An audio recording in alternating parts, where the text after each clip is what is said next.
Good afternoon, everyone. We'll just give a couple minutes and see if anybody else would like to join before we get started.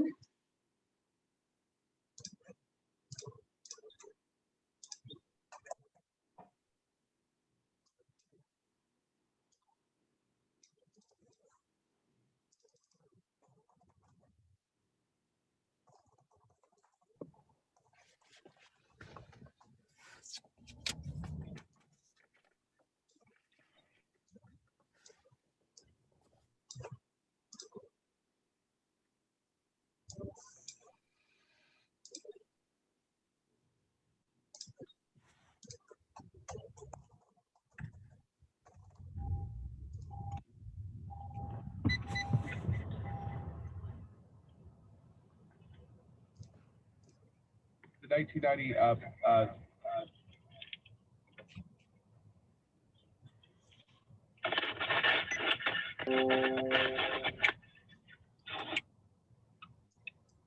going to go ahead and hang up, Jim.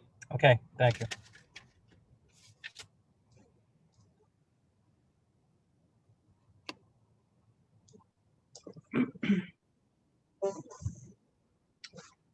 Okay, I'll just do some housekeeping while we have more people trickle in.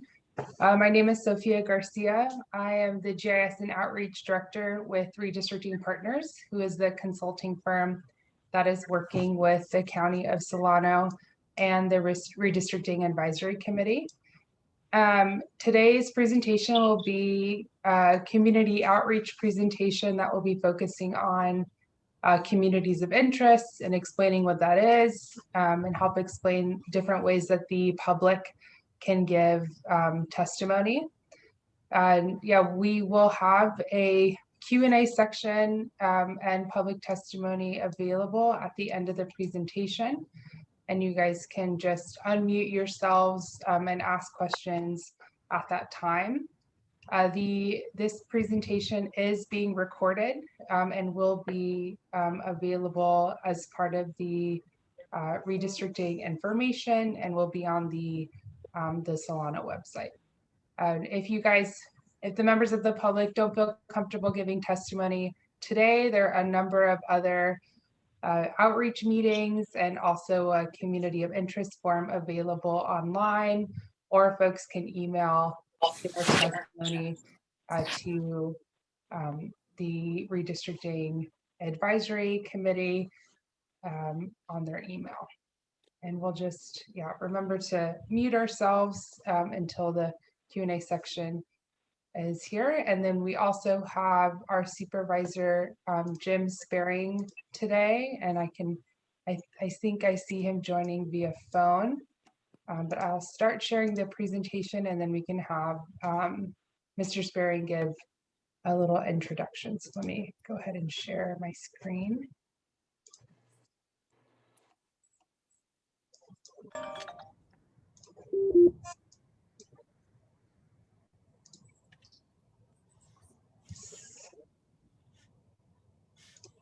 Share screen, presentation. Okay.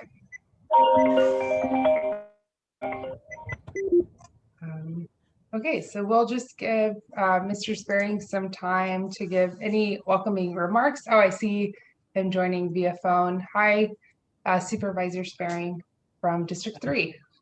Hey, thank you, Sophia. Can you hear me all right? Yes, we can. Well, first I want to thank everyone for joining us tonight and appreciate your participation, and all comments will be very helpful. I think, as most of you know, the Board of Supervisors set up an advisory committee made up of 15 members. And, my three representatives is DeLon Jackson, and I have Deborah Russo and the Honorable Mike Nail, who are representing me on this advisory committee. And as what the purpose of the redistricting is, and to have the public input, it really deals with the history of gerrymandering, where you're drawing political boundaries instead of drawing boundaries that really benefit the citizens of people that live in those communities. And what it does is it stops us from splitting neighborhoods in half and really looking at the interest of that district and seeing that it's equitable and, that's equally proportioned and that you have good representation. And so that's the process we're going to go through. It's very heavily based on citizens' participation. And so again, I want to thank you for joining us tonight and look forward to some of the comments. And with that, Sophia, I'm going to turn it back over to you. Okay, great. Thank you, Supervisor Spearing. So today we have our outreach presentation, and then again, there'll be opportunity for folks to give testimony and communities of interest and input on that. Also a reminder that this presentation and information will happen at all of the redistricting outreach committee hearings. The Solano County has a 15-member redistricting advisory committee, and they are appointed by the Board of Supervisors. And their main goal is to help gather community of interest testimony during this process. So they have quite a variety of meetings, and we have the full list at the end of this presentation. And their main objective is to gather that testimony, help folks come to these outreach hearings, and then at the end, they'll give a report to the Board of Supervisors on all of the work that they have done. So we have a couple of the RAC committee members here. So happy to see you guys. We also have a redistricting team from the staff. So Michelle Hepner is leading the Solano County redistricting team on the internal staff Solano side. And then we have our more of the wonderful staff partners. And then we have the redistricting team on the consultant side, which again is with redistricting partners. So throughout this whole process, you'll see a number of us. Paul Mitchell is the owner of Redistricting Partners, but we also have Chris, myself, and Kimmy, who will be happy to be a part of this process with you all. Today's agenda presentation will go over some redistricting basics.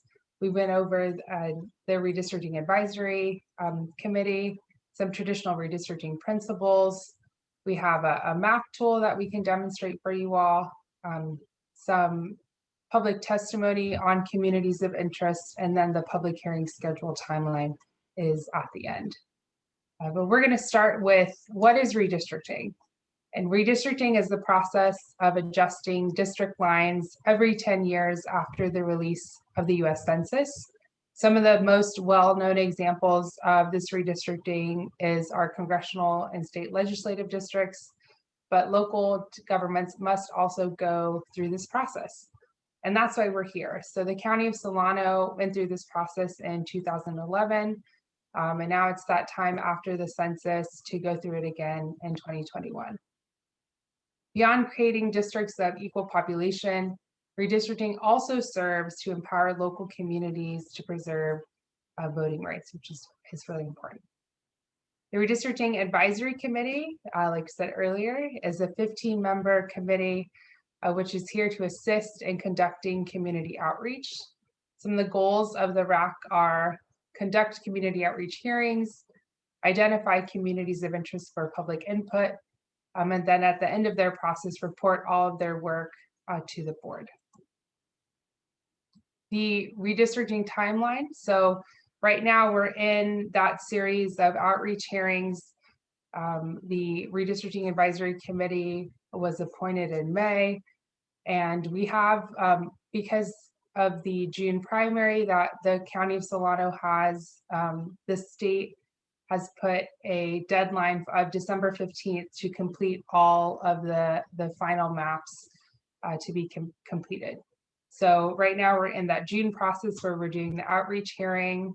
By the end of September, the RAC will submit all of the communities of interest and outreach work that they had done to the Board of Supervisors. And then the board will take over and they will start creating some draft maps. And then again, by December 15th, all of this work needs to be done. So it's an expedited timeline due to the late release of the census, but we're here right now and trying to get that testimony so that when the census data does come out, then we can look back at all the work that we did over the summer to help create plans that are community focused.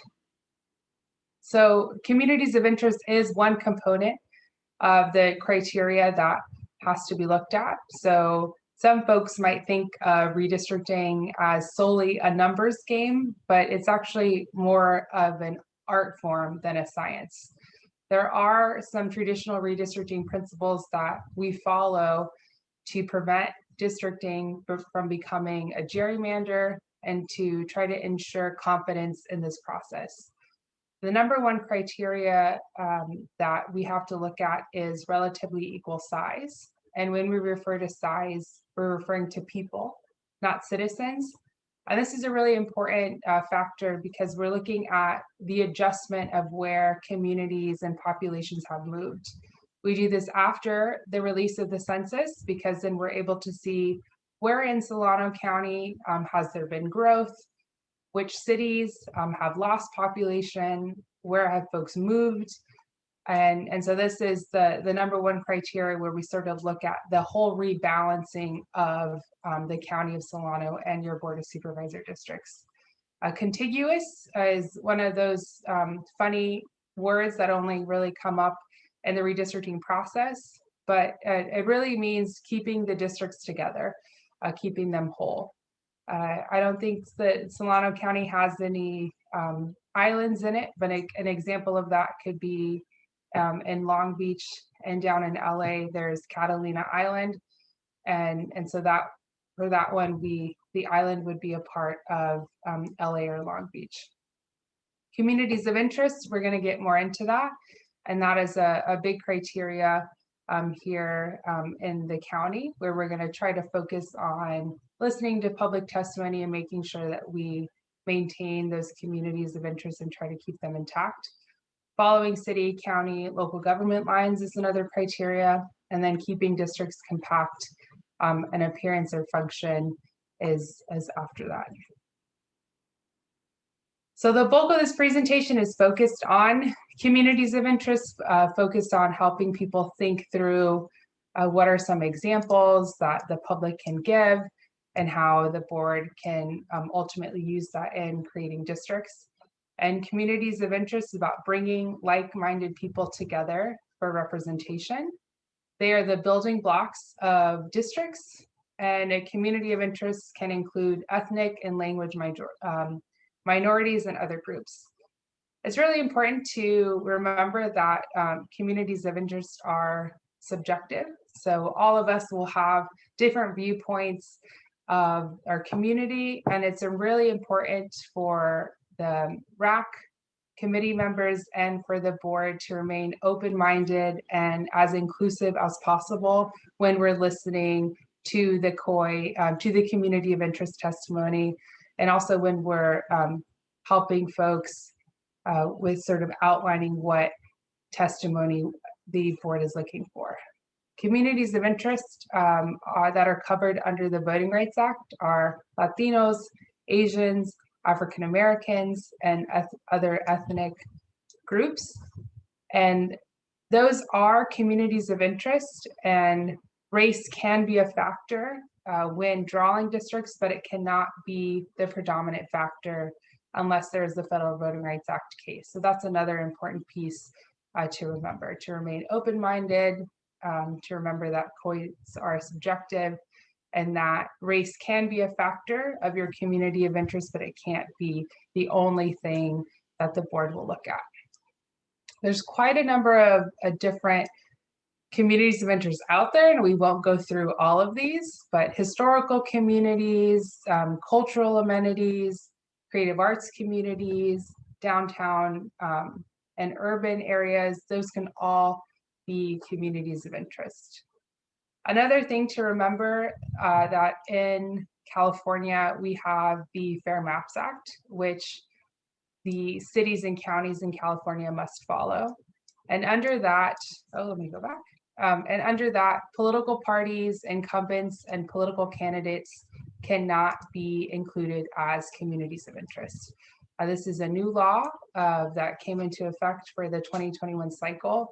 And again, political affiliation, incumbency, and political candidates cannot be something that is used when drawing districts. It is also hard in redistricting to truly consider groups of similarly minded people who do not share a similar geographic location. So it's important to remember that the redistricting process at the end is about finalizing final maps. And if there's a population that is in the entirety of Solano, it's hard to encapsulate that as a community of interest because that would be countywide. So we're going to go into just, again, thinking through what are your communities of interest. And these are 3 questions that you can think about, or as RAC members can help your community think through. And the first one is, does your community have a shared culture, characteristic, or bond? The second one is the community geographic in nature? So can it be mapped? And the third question is, describe the community's relationship with the jurisdiction and how it is affected by the policy decisions made by elected officials. And we have these questions that are on the community of interest form. But to help folks sort of think through all of that information that we just gave, and people can nod or raise their hand, but we have a couple of examples for folks to think through. So here's the question. A group of renters who live downtown testify to the city's redistricting commission. Would this be considered a community of interest? You guys can nod, shake your hand. Yes, I see a couple of nods.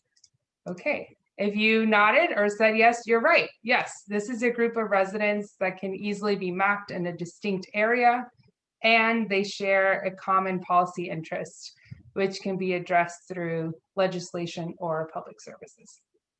So the next one we have is a historically recognized town dating back to the late 1800s, but now has a minimal population, is within the lines of a county. Should the county's redistricting commission prioritize this historical town when drawing their maps? So do you think that this historical town, even though it has minimal population, should be a community of interest? What do you guys think? So maybe folks are a little confused, but this is also a community of interest. Historical communities are recognized as communities of interest and should be considered when drawing maps. The next one, a group of dog owners living in the suburbs band together to push their local elected officials to put in a dog water fountain in their dog park. Would their commission consider this as a community of interest? I see some nods. Yes, this group of people is a shared geographic location who have similar needs for public services. This would make sense as a communities of interest for a city or a county, but if a group of dog park owners went to, let's say, a community college district or a high school district, then that would not be considered a community of interest because schools and community colleges don't maintain dog parks. So this would fit and make sense for a city or county. So it answers that third question. But if it was for a college district or high school district, this would not be a community of interest. So this is helpful of thinking through all of those 3 questions. And this was inspired by me and my dog. I live in a very hot place, and there was not a water fountain at our dog park. And we band together, and we're going to talk to our council members, but then they luckily put in a water fountain before we had to do that. So this is a kind of a personal fun example. And the last one, a statewide group of people who are fans of maligned Winter Olympic sports testify to the local city redistricting commission. Is this a community of interest? So folks who are winners or love curling and can't wait to watch curling, do you think this would be a community of interest? I see a no. Yeah, this is not. It's not a community of interest because it doesn't have a distinct geography. The group overlaps with the entire state, countywide, worldwide. In fact, And it's unlikely that any governing agency has any say over these issues. So these are just some fun examples to sort of help through this process. Like we said, there are multiple ways that folks can fill out their communities of interest. There are forms online. You can comment during this hearing, or you can send an email to the committee. Right now in this timeline process, we're looking for communities of interest map submissions. And then when the census is released, then we will be able to use that same online mapping platform for a district plan. So we're right now, again, in the COI mapping phase. Districtor is the mapping tool that we will be using. Right now, the Solano County specific mapping site is not up yet, but what folks can do is visit that link, districtor.org/California, and then you can zoom into Solano County and then tag Solano County. But we're working on getting that specific site up very soon within the coming weeks. We're also working on getting some placemats that could be available online for folks to print out, or can be picked up in Solano and in some public areas. And this way folks can draw on the map and then circle their communities of interest, because we want to make sure that there's multiple access points for the public of Solano to be able to have their voice heard. Today is July 7th, so we're in the second community outreach meeting specifically for District 3. However, all of these are county-wide, so anyone from another district is absolutely welcome to call into any of these and make their comments. So these meetings will be happening until the end of August, and then the whole process will continue until December 15th. So at any RAC meeting or a specific Board of Supervisors redistricting meeting, folks can call in. And this is the website. Michelle and team on the Solano side has done a wonderful job with the website. So there's a ton of incredible information there that folks can link to, and all of the meeting notes and materials are there as well. So that's the end of this presentation. I will stop sharing my screen. Okay.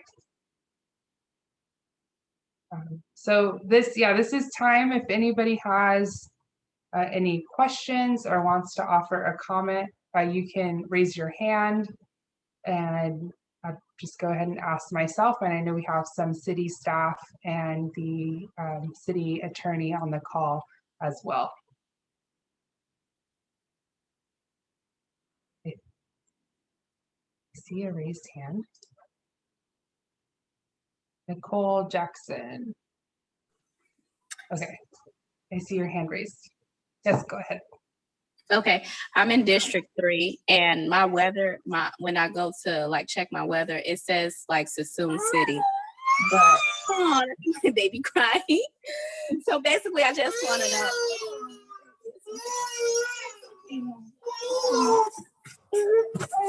Sorry. So I'm in District 3, and I just want to know if we have the possibility of being redistrict, to Suisun, or if that's even how it goes.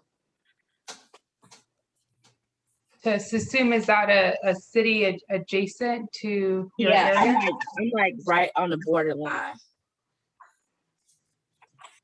And is Suisun in the county of Solano? Yeah, Suisun. Okay, so you're in what area are you? What area are you in right now? I'm right by Sunset and Taper. By the LaGrange School. LaGrange. Look, what's it? Is it? Yeah. LaGrange. Okay. And I see how. Sophia? Yes. This is Michelle. I can help you with this. Okay, great. So Suisun and Fairfield are two different cities. So they have their own district. So they are separate districts.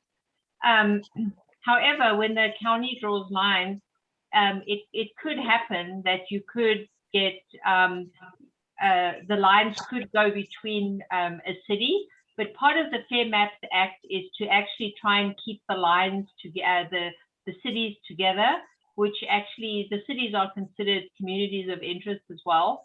So, so the goal is to try and keep cities together and to keep them whole. But depending on the number of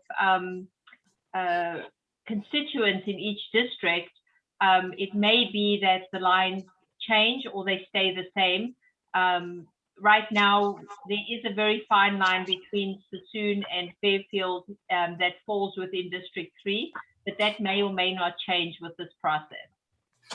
Okay, so how can I keep updates? Just keep getting on the Zoom, because I would like to be part of the Sassoon district if I can, if I have any, you know. So I think the number one thing is to, as part of this, if you have a community of interest that you'd like to submit that would help keep your community whole, you know, that would be considered as part of the lines, but it's certainly, you know, just having someone, the lines move just to move someone from a district is probably not a feasible option.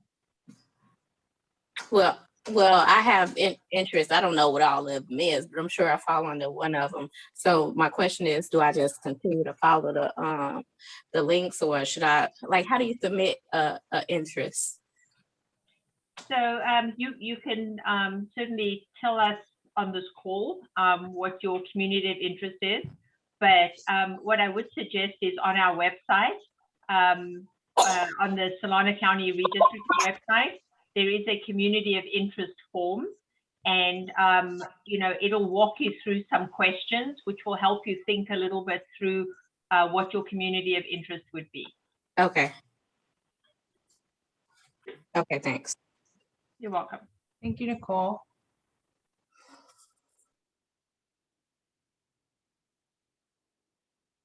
Do we have any additional comments or questions? I don't think I see any more raised hands. Okay, I see Deborah Yeah, hi. on her iPad. Hi, Deborah. My question is, out of the current city council members, which ones live in District 1 right now? Who is in District 1? Because we will only be able to vote in our own district, right, for a city council member? Hey, Sophia, I'll take this one. This is Bernadette. And so you're asking about city council members. We're talking here tonight about Board of Supervisors. Oh. The Board of Supervisors for District 1 is Supervisor Hannigan. And so this is purely about the county, not having to do with the individual cities. Does that answer your question? Okay, no. Okay, so council members, we're going to do by city. Just by city.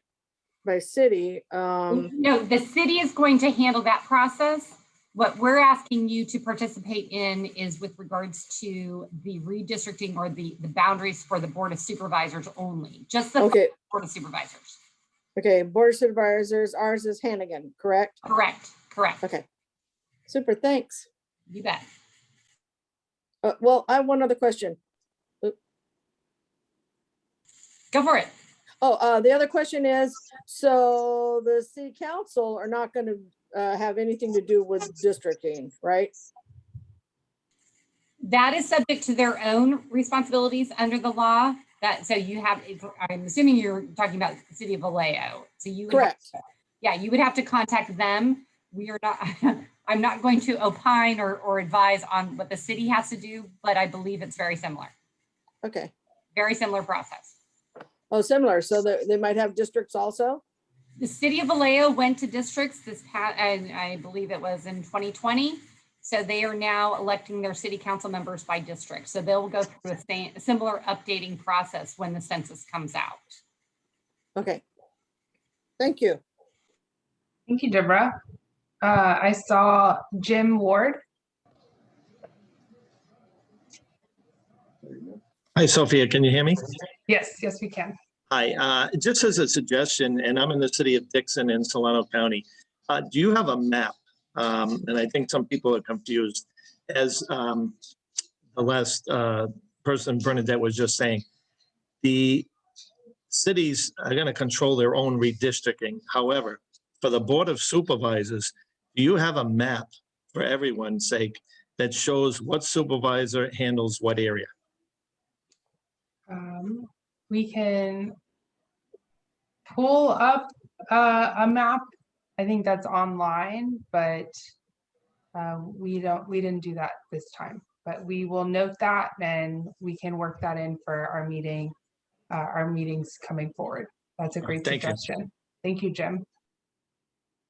We can do that next time. Yeah, and Michelle, it's on your website, right? Yes, correct. I was just going to jump in and say that. So on the redistricting website, there is a link to the boundaries. So there's a link at the top that says maps, and there's one that says existing boundaries, and there's 6 maps up there.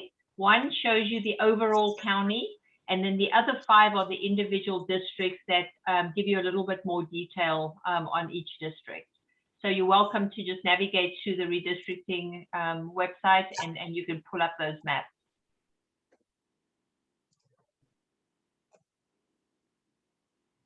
I can, if people find it helpful, like I can share my screen, go to the website and show you. I'll just do that really quickly. So we're gonna share this. Can everyone see that? I'll get rid of some tabs we don't need. So this is the Solano redistricting site. And as Michelle was saying, if you go to maps, and then you can go to existing boundaries. And then it'll show you an overview map or map specifically of each supervisor district. And so here is an overview map of the entire district. And so I believe the person was talking about the Vallejo, which is, again, District 1, I think. And on the website, there's just all the meeting information, resources, and additional material. So I'll stop sharing. So thank you, Michelle, for that. That's, again, a wonderful and easy to navigate website. I think I saw Delon Jackson, his hand was next. For the one who was talking about the Suisun area, District 3 have a portion of Suisun already in it. So Spearing has that area, portions of it. So if you look on the map and in detail, it'll tell you what portion of Suisun is under District 3.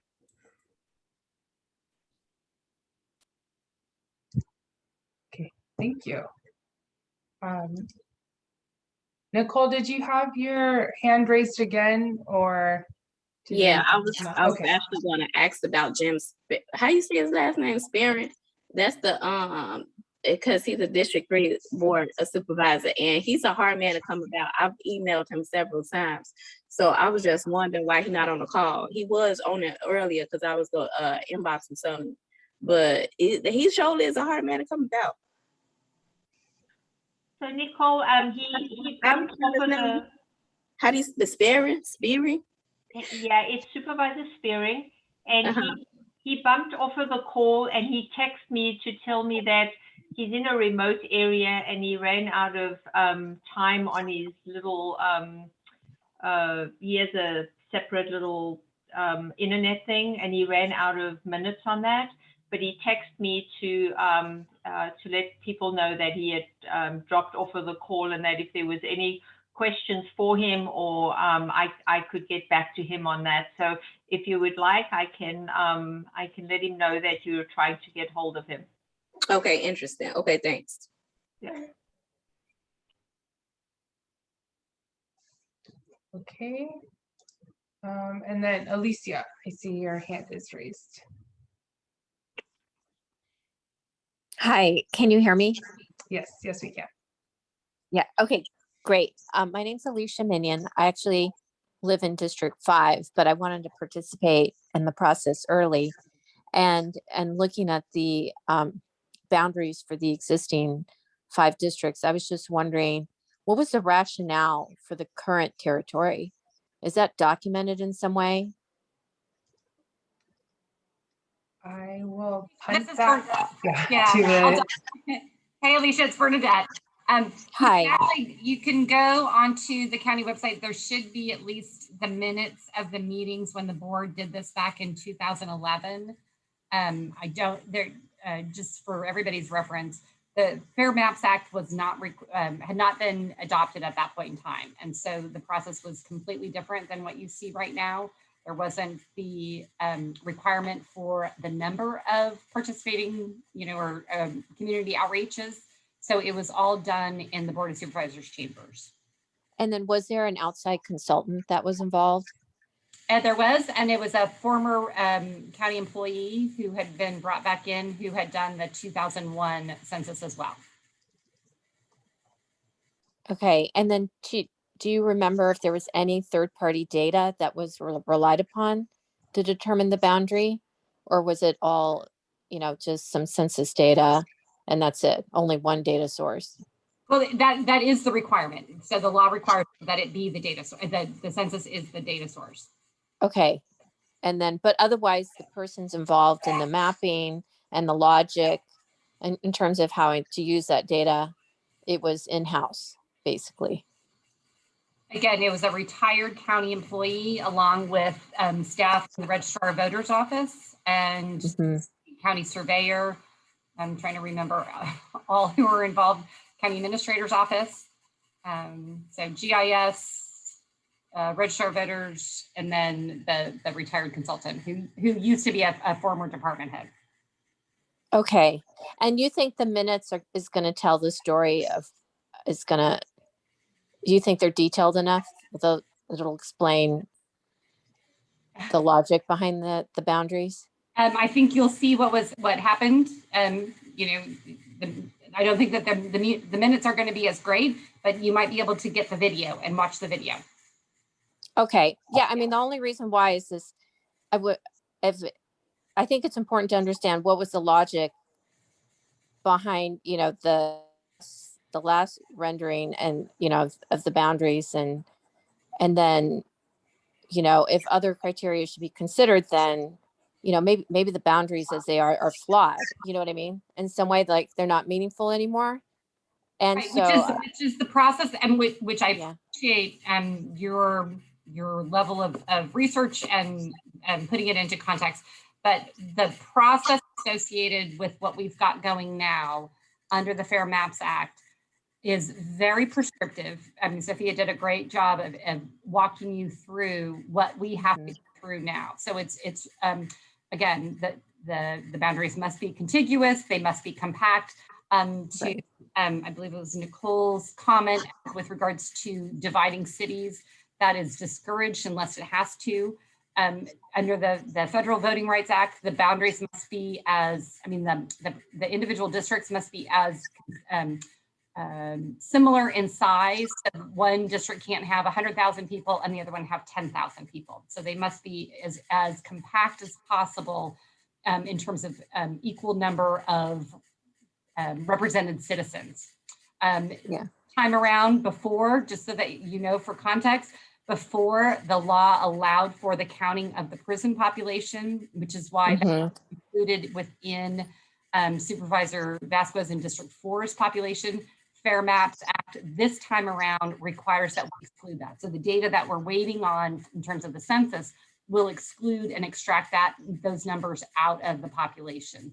So to compare what was done before to now, I would just caution you that there's different rules this time around, and the county is best to do as much outreach to allow you to provide input to the extent that you think the boundaries should be something different.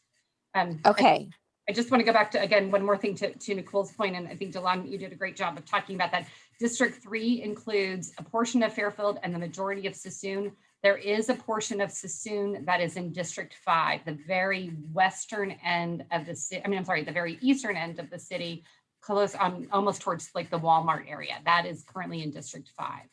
Vallejo includes all of District 1 is in Vallejo, but a portion of Vallejo, because it is so big, that is one of the cities that had to be carved up. A portion of Vallejo is in District 2.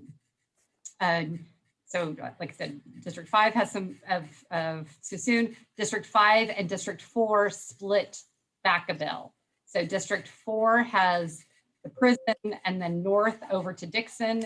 District 5 has west of Peabody. I'm sorry, get my directions all mixed up. East of Peabody, south to Fairfield includes the air base area, north of the air base, and then out towards Rio Vista. If that gives everybody kind of a geographical. The issue right now that we're facing with is Vacaville, Fairfield, and Vallejo are too big to be a standalone district. And so we're looking for feedback as to how those are going to be carved up. Are there communities of interest within those cities specifically that should be remaining intact? And then how do you draw the boundaries around them? And then is there a more detailed map than other that's what's online? Because the online version, you know, the color coded one, you don't see all the streets. So just, it would be great to, I'm trying to just see an overlay of the cities on top of the Board of Supervisor districts. And then it would be great to have a more detailed map. And I don't know if that's available somewhere. Is that online It's as coming well? as Sophia showed at the District R. Yeah. The District R or District R. That will be coming eventually on the county's website. She showed you, and I don't know if you can show Sophia how that kind of works. And that's going to give you, Alicia, the detail that you're searching for. Okay. Oh yeah, I mean, just looking at it, you know, without knowing the census data, you know, like population. And the census data, as everybody has seen, has been delayed at the federal level. So it's not that we're holding it back. We don't have it. By law, it's supposed to go to the Congress in December and then out to the city, I mean, the states, who would then disseminate it out to the various districts.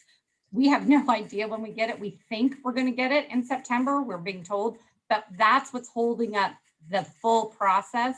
And so what we're trying to do is maximize this time, get community input. You'll have the map, the district or software to play around with so that you can then come up with your own proposed communities of interest until that such time as we actually get the data that we get to work with.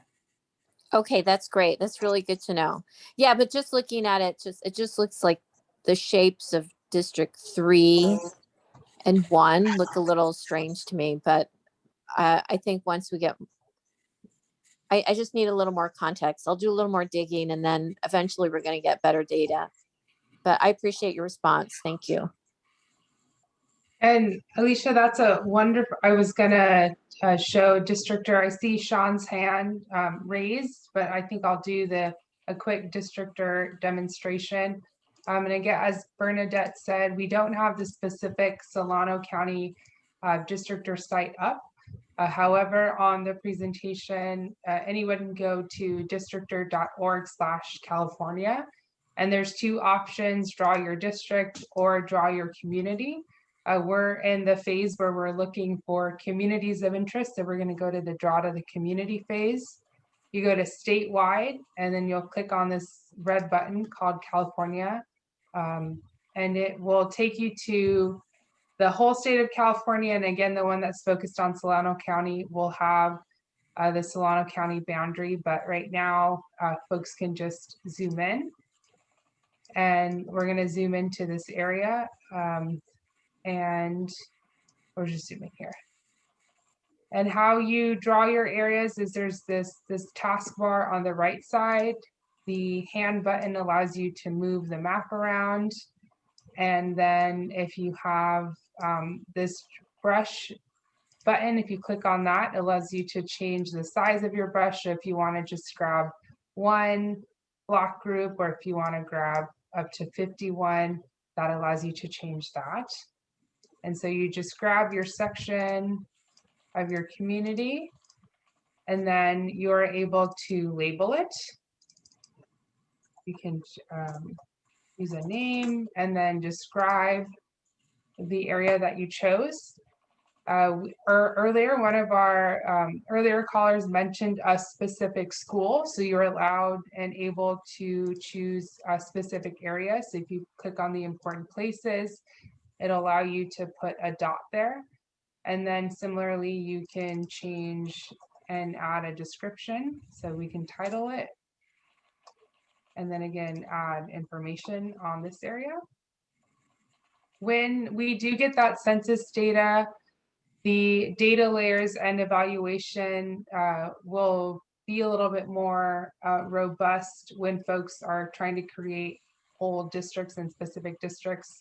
But it does give you different racial populations, and then it'll be able to give you just a little bit more detail. But again, these two layers are become more useful when you're actually drawing a specific district plan.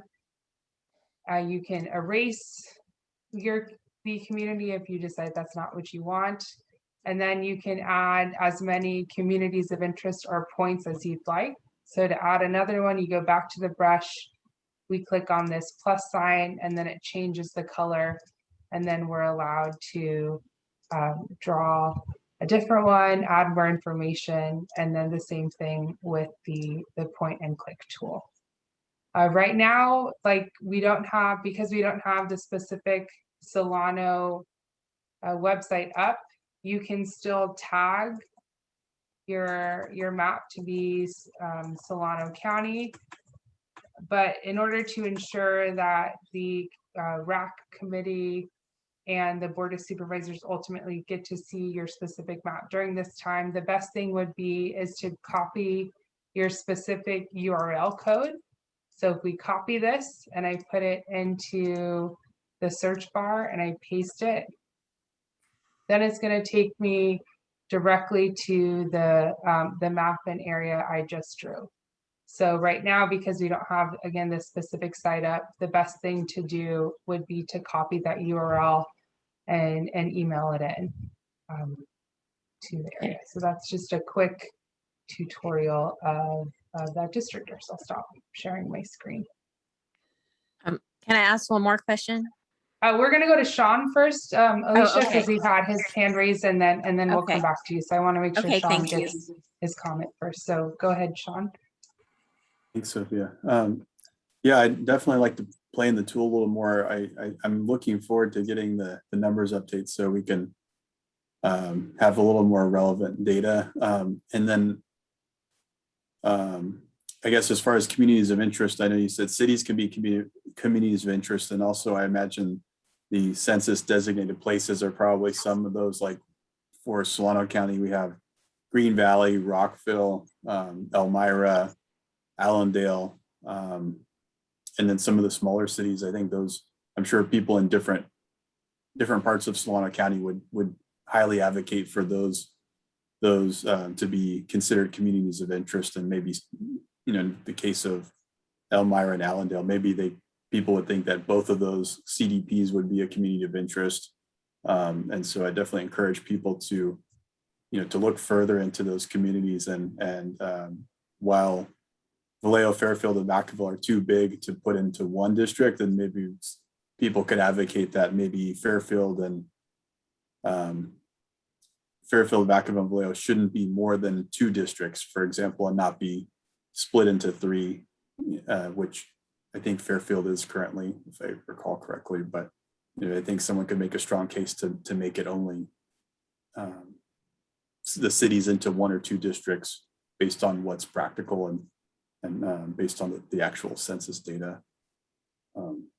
And I guess as far as the smaller cities, whether it be Suisun, Dixon, Rio Vista, Benicia, those at least mathematically could be all in 1 district, and that's not the case currently.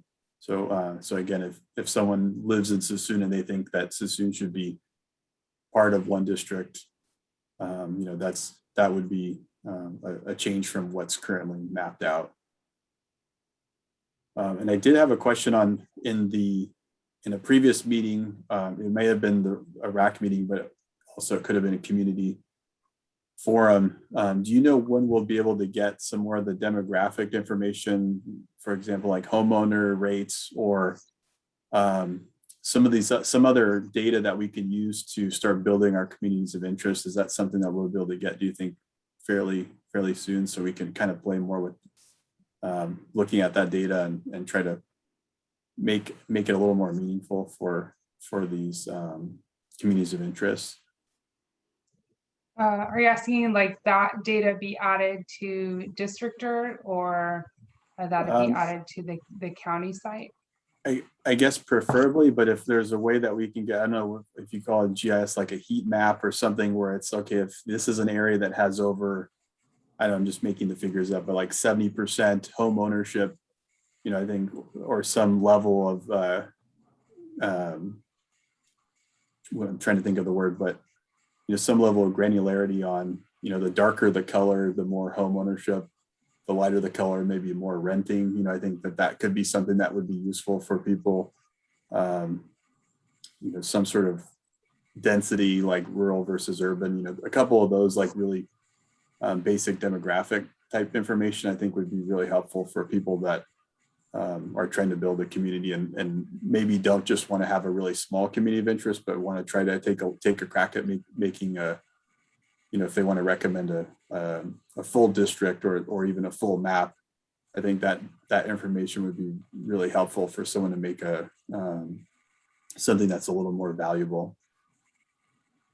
We can look into that and give you guys an update at our next meeting or through Michelle. So we will have someone write that down for homeowners and urban versus rural.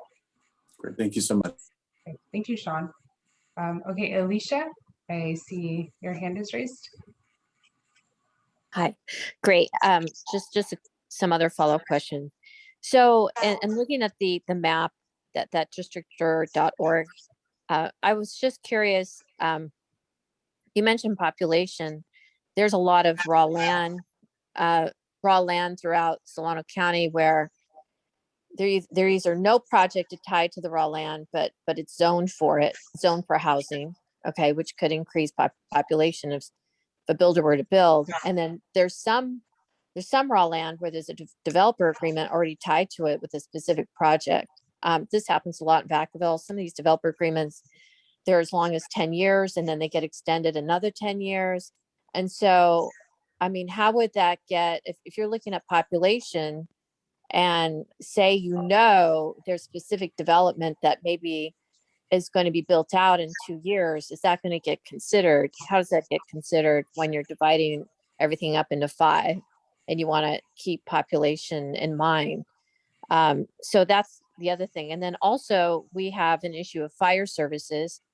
So the county, as the county is keenly aware, there's a fire service issue. I don't know if that, you know, maybe someone be incentivized to draw the line because they don't want to be associated with a particular fire protection district that maybe doesn't have resources. They'd rather be in some other fire district. And maybe it doesn't matter, right? I don't know. And then the other thing is, you know, water, you know, the entire state, we have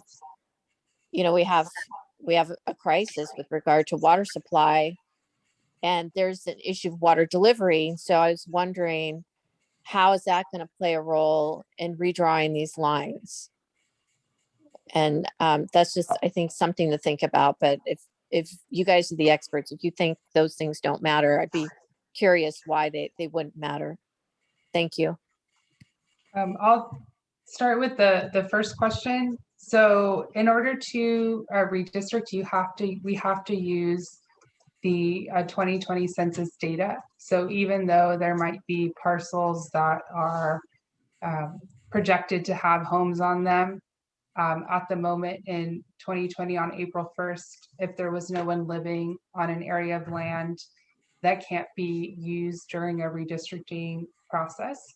However, for cities and counties, there is a 10% deviation that the Board of Supervisors are allowed to consider when they're redrawing their lines. So while the first criteria is equal population or trying to find that balance of districts, there are a number of other criteria that the supervisors will ultimately have to consider. So if there is a strong argument where if you can keep a community of interest together, but maybe the difference in population would be a total of 5% deviation. That's allowable under the law.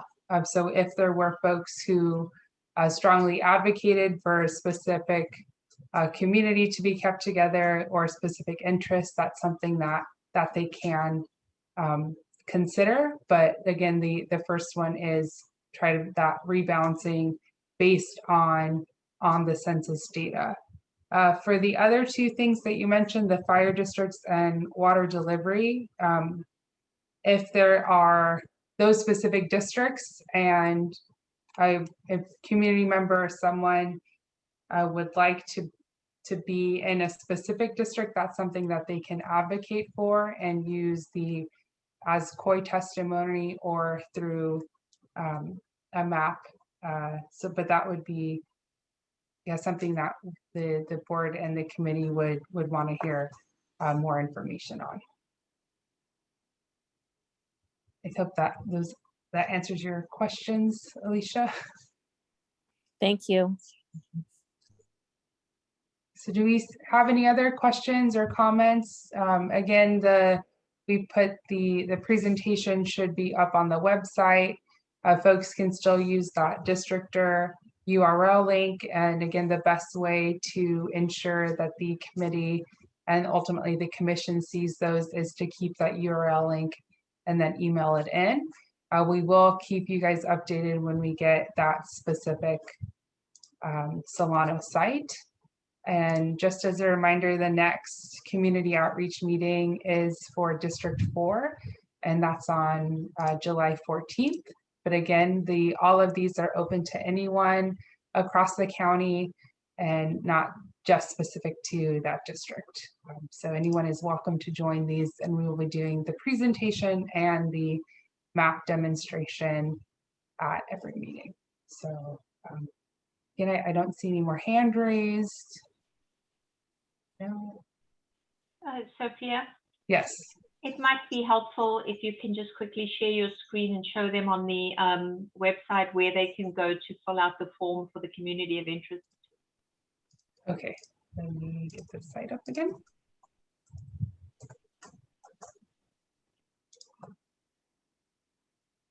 Okay.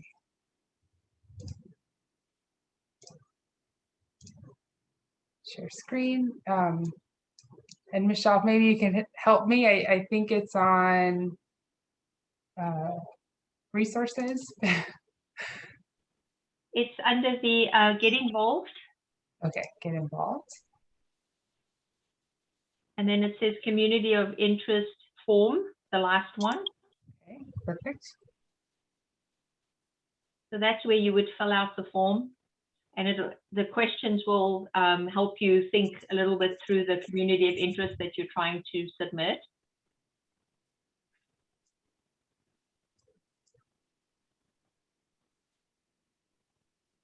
And then you can send a copy to yourself if you want. There's a little button to click at the bottom.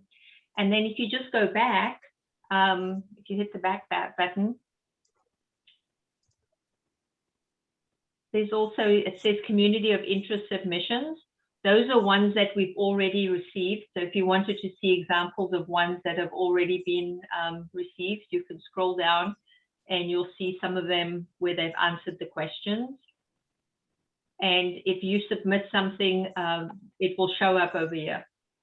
Not immediately because I have to check the box to make sure it gets published, but at some point, once it's done, it will show up over here.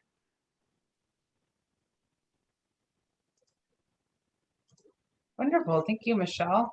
Good. That's great. We've already got some folks who are giving comments. That's awesome. Yeah, so we've been seeing sort of following the meetings when people go and actually look at the form and it helps them think a little bit through it. I also realized when I was putting the form together and putting it up on the website that it was helpful how the questions were asked to think about how your community of interest has an impact here. So I think it's been helpful for people to go use this form as they think about the process. And Michelle, do they have to answer all of the questions or could they submit the form with only asking a couple of them? Sure, yeah, there's not a requirement to fill out a form, you know, like there's one that says additional comments. If you don't have additional comments, you don't put any. But I would encourage people to fill out most of the questions because they all follow on to help round up what the community of interest is, and it gives us a better understanding. I also like the online form format because it lets people put this in their own words rather than us trying to interpret what they're telling us. And so I think it's helpful if people submit it electronically, or even if they send it to me via email, I'd be happy to take it that way.